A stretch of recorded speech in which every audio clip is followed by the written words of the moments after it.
اسالك سؤال، ليش تمت اقاله معلي ليه تمت اقاله فييرا؟ عشان النتائج مش مرضيه والمستوى مش ما هو كويس. النتائج والمستوى بس كويس، هو اللي يقصده كده. لا ماشي، بس هل في النتائج مش مرضيه والاداء مش مرضي؟ طب ماشي، طب ما النادي الاهلي سبق الزمالك بشهر واقر بيرو بعد الخساره من بيراميدز. يا سيد الفاضل، برضه كان نفس يا سيد الفاضل، انت الحين ما علي، انا في نقطه يا اخي، في نقطه ما علي، استنى اتفضل. انا في نقطه هيجنن في البرامج اللي موجوده. يا اخي انا اسالك، اقول لك الزمالك كذا، انت تخش لي الاهلي.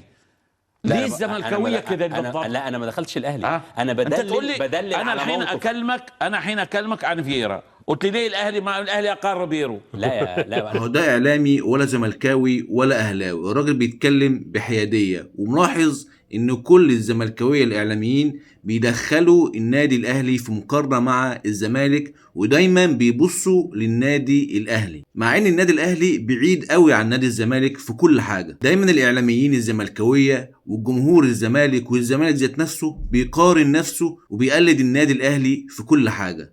النادي الاهلي راح جاب مدير رياضي، هم كمان راحوا جابوا مدير رياضي. النادي الاهلي راح عمل اعلان تقديمي لمحمد بن رمضان، راحوا عملوا واحد شبهه بالظبط ليانيك فيريرا. وانا اول مره اشوف اصلا اي نادي بيعمل اعلان تقديمي لمدرب. حتى في النتائج نادي الزمالك بيقلد النادي الاهلي، لو النادي الاهلي تعادل بيتعادل وراه على طول. ممكن بقى نتكر شويه وبلاش موضوع التقليد ده، ولا هو ما فيش خالص؟